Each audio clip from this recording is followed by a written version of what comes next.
Well, you would team up with one of my best friends, Randy Orton, to form an RK Bro. Yes. This was awesome. Randy, what did you learn from Randy? Yeah. What did you learn from Randy? How good does Randy look? Oh, he looks incredible. He came back. He looks better than he ever looked. Comes back, dude, looking like a stallion, hitting RK left and right, moving good. I'm super stoked for Randy coming back and everything like that, and I can't thank him enough for being my tag team partner. You know, he's a great talent. He's one of the best of all time, man. Yeah, he really is.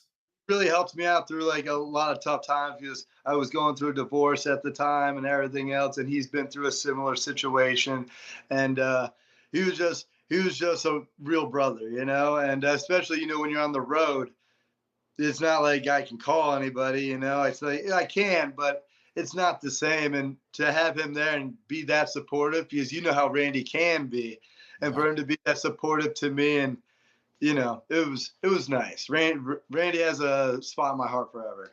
You know. Do you still keep in touch with Randy and all, Matt? I do. I talked to Randy before his SmackDown match the other day. Oh, cool. He was busy though. He's like, "Hey man, I'll call you back. I'm, you know, calling this three-way, what have you." And I go, "All right, dude." He didn't call me back, but you know, That's Randy. He picked up. Yeah. I see his boys. You know, I know he's doing good. He's calling the match. That's all. I just wanted to check in anyway. You mentioned COVID. You wrestled the whole time, Matt, during the pandemic, either at the Performance Center, the Thunderdome.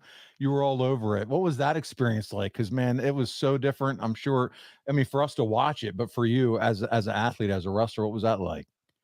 For me, honestly, highly enjoyable. You know, and not because I don't like the fans. It's even more enjoyable with the fans. But like, you know, when you wrestle in high school, there's sometimes you wrestle and there's not that many people in the stand sometimes, you know? And when I was on the Ultimate Fighter, we basically fought, you know, like we're fighting, we're breaking faces. I broke a dude's jaw in front of like 15 people, you know? Open arena. Yeah.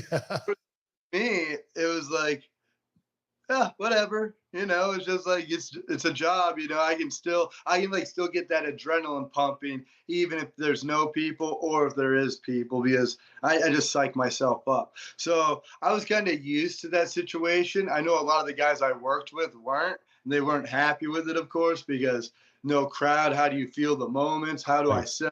Usually I pace myself here. Well, when there's no crowd or anything, it was kind of more like sport because you didn't have to wait for the crowd or listen, you know, you're still listening, you know, the ref's getting cues. But then again, it's like there's nothing to really give cues on. You know the match, you're given the times, you know what you're filming for, you know. And then even when we went live, it was pretty much the same because we didn't have to work around a crowd or anything random, you know.